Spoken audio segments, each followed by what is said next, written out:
নমস্কার, আমি Tanushree Mitrapal, Reiki master teacher. আজকের পর্বে আমরা জানবো ইংরেজি 2026 সালের 28শে অগস্ট বা বাংলা 10ই ভাদ্র 1433 বঙ্গাব্দের চন্দ্রগ্রহণের সময়সূচি। ভারত ও বাংলাদেশে এই গ্রহণ কোথায় কোথায় দৃশ্যমান হবে এবং কোথায় কোথায় দৃশ্যমান হবে না, অর্থাৎ কোথা থেকে এই গ্রহণ দেখা যাবে না। তার আগে প্রত্যেক দিনের মতো যেটা আপনাদেরকে মনে করিয়ে দিই, আমার চ্যানেলে যদি প্রথমবার ভিজিট করেন তাহলে অবশ্যই করে চ্যানেলটা সাবস্ক্রাইব করে নেবেন। ভিডিও ভালো লাগলে একটা লাইক করবেন এবং কোথা থেকে আমার ভিডিও দেখছেন অবশ্যই করে কমেন্টস করে জানাবেন।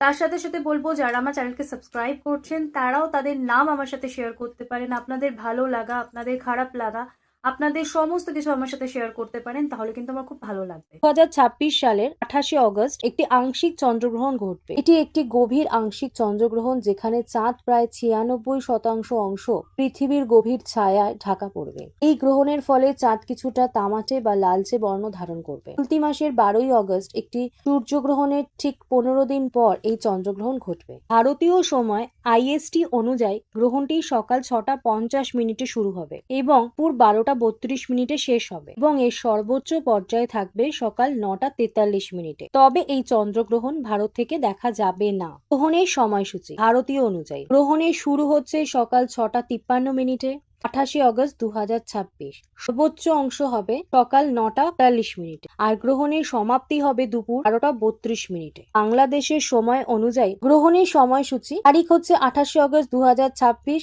গ্রহণ শুরু হচ্ছে সকাল 6:50 বাংলাদেশের সময় অনুযায়ী। সর্বোচ্চ পর্যায়ে পৌঁছবে 11:59। গ্রহণ শেষ হবে দুপুর 12:32। দৃশ্যমানতা উত্তর ও দক্ষিণ আমেরিকা, ইউরোপ, আফ্রিকা ও যুক্তরাষ্ট্র থেকে আংশিক চন্দ্রগ্রহণ স্পষ্টভাবে দেখা যাবে। 2026 সালের 28শে অগস্টে আংশিক চন্দ্রগ্রহণ ভারত থেকে দেখা যাবে না, কারণ যখন এই গ্রহণ সর্বোচ্চ পর্যায়ে পৌঁছবে তখন ভারতের দিন থাকবে এবং চাঁদ দিগন্তের নিচে অবস্থান করবে। কোথায় কোথায় দেখা যাবে না? ভারত, বাংলাদেশ তথা এশিয়ার বেশিরভাগ অঞ্চল থেকে এই গ্রহণ দেখা যাবে না। আজকের আলোচনা আমি এখানেই শেষ করলাম। সকলে সুস্থ থাকবেন, ভালো থাকবেন। নমস্কার।